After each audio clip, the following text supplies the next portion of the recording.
Om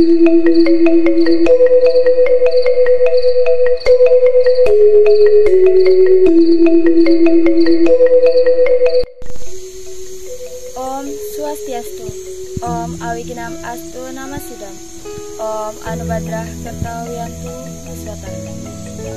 Ya Tuhan, semoga pikiran yang baik datang dari segala pihak. Yang saya hormati, Badan Penyiaran Hindu Provinsi Sulawesi Tenggara. Yang saya hormati, Panitia Penyelenggara Lomba Dharma Wacana Digital. Dan yang saya hormati, Dewan Juri serta peserta Lomba Dharma Wacana Digital Nyepi Tahun Saka 1945-2023, serta umat sedharma dimanapun berada yang berbahagia. Puji syukur mari kita haturkan kepada suci ide Sang Yang Widiwasa, Tuhan Yang Maha Kuasa, karena atas asung kertawara nugrahanya lah kita masih dalam keadaan sehat, selamat, dan berbahagia. Pepatah mengatakan, tak kenal maka tak sayang, maka izinkanlah saya memperkenalkan diri. Perkenalkan, nama saya Nimade Ita Ardiani, mahasiswa Universitas Halu Oleo Kendari, Prodi Pendidikan Ekonomi. Pada kesempatan yang berbahagia ini, izinkanlah saya membawakan Dharma Wacana yang berjudul Trihita Karana sebagai dasar untuk kerukunan. Umat sedharma dimanapun berada, seperti yang kita ketahui, Indonesia merupakan negara yang penduduknya majemuk, terdiri dari beragam suku, ras, budaya, bahkan agama.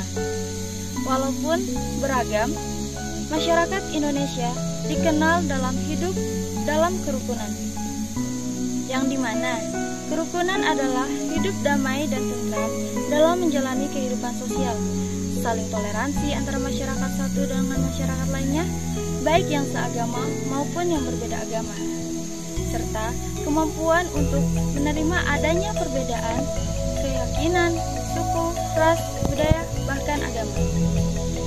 Dalam mewujudkan kerukunan dalam umat Hindu, kerukunan dapat diimplementasikan melalui ajaran Trihita Karana, yang dimana Trihita Karana adalah ajaran dan konsep dalam umat Hindu yang menitik beratkan bagaimana kita dapat hidup berdampingan dan saling bertegur sapa satu dengan yang lainnya, tidak ada riak-riak kebencian, penuh toleransi dan penuh rasa damai. Trihita Karana bisa diartikan sebagai 3 penyebab kesejahteraan. Istilah ini terambil dari kata tri yang artinya 3, hita yang artinya keseimbangan atau sejahtera, dan karana yang artinya penyebab, yang dimana ketiga hal tersebut adalah parahyangan, pawongan, dan palemahan. Yang pertama, parahyangan. Parahyangan berasal dari kata para yang artinya tertinggi dan yang artinya beliau dalam artian Tuhan. Parahyangan berarti ketuhanan atau hal-hal yang berkaitan dengan keagamaan dalam rangka memuja ide Sang Yang Widiwasa. Umat sedharma, manusia memuja kepada Tuhan disebabkan oleh sifat-sifat satvika atau kebajikan yang dimilikinya. Rasa bakti dan sujud kepada Tuhan timbul dalam hati manusia karena Sang Yang Widi Maha Ada, Maha Kuasa, dan Maha Pengasih yang melimpahkan kasih dan kebijaksanaan kepada ciptaannya. Kita, sebagai umat yang beragama, yang selalu memohon perlindungannya, sangat berhutang budi, baik lahir maupun batin kepadanya. Hutang budi tersebut tak akan terbayarkan dengan apapun. Maka, satu-satunya cara yang dapat kita lakukan kepadanya hanyalah dengan jalan menghaturkan bakti dan serada yang setinggi. Adapun contoh penerapan rasa syukur kita kepada Tuhan, yaitu dengan serada dan bakti kita menghaturkan niatnya dan persembahyangan kepada Tuhan Yang Maha Esa, melakukan punya tanpa ada rasa pamrih, melakukan tirta yatra ke tempat-tempat suci, peduli dengan sesama, terutama di saat mendengar ada saudara atau sesama yang tertimpa musibah, serta menjaga lingkungan agar selalu tampak asri, bersih, dan tertata rapi.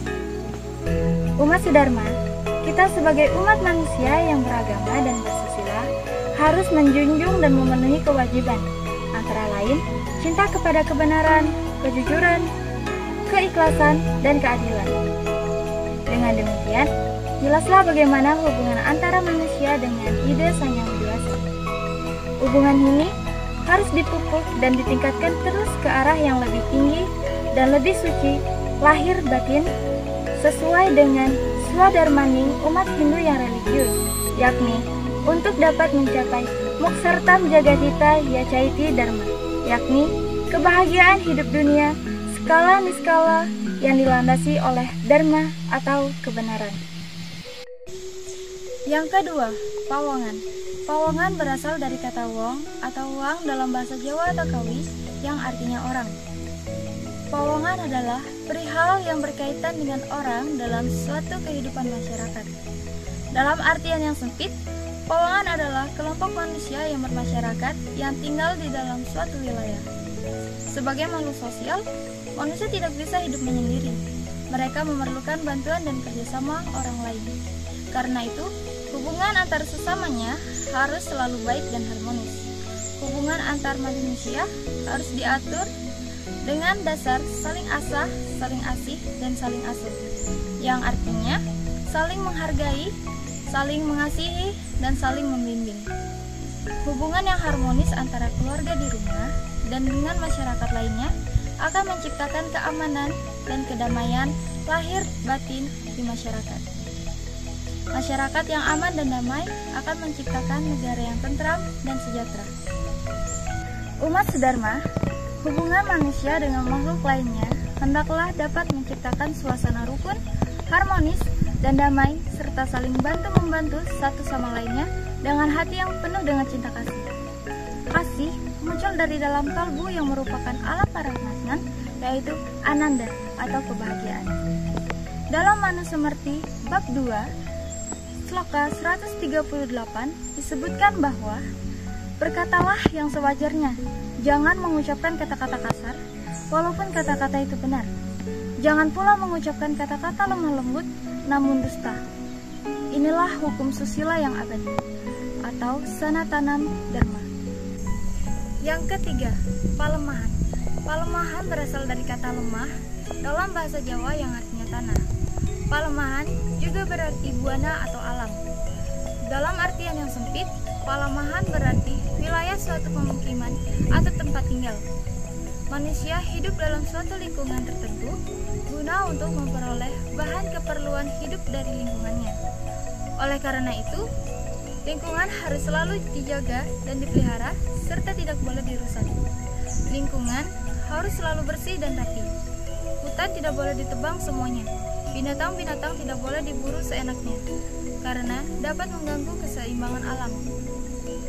Umat sedharma, manusia hidup di muka bumi ini memerlukan ketentraman, kesejukan, ketenangan, dan kebahagiaan lahir dan batin. Untuk mencapai tujuan tersebut, manusia tidak bisa hidup tanpa buana agung atau alam semesta.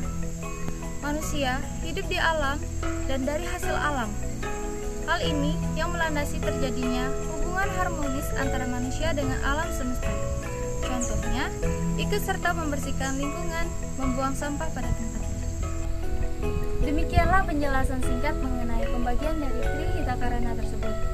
Ajaran Trihitakarana mengarahkan manusia untuk selalu mengharmonisasikan hubungan manusia dengan Sang Penciptanya, manusia dengan alam semesta, dan hubungan manusia dengan alam semesta atau lingkungannya. Arah dan sasaran dari Trihitakarana adalah untuk mencapai Moksartam Jagatita Yacaiti Dharma, yakni mencapai kebahagiaan lahir dan batin. Sehingga dengan keharmonisan maka tercapailah kebahagiaan yang merupakan tujuan akhir umat Hindu, yakni bersatunya Atman dan Pramata. Hidup rukun dalam agama Hindu bisa diwujudkan melalui Trihitakarana yang merupakan salah satu ajaran agama Hindu. Pelaksanaan parayangan, pawongan, dan palemahan tersebut bertujuan untuk menumbuhkan kerukunan.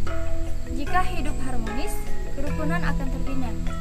Untuk membina kerukunan, maka terapkanlah Trihitakarana dalam kehidupan sehari-hari. Demikianlah Dharma Wacana yang dapat saya sampaikan.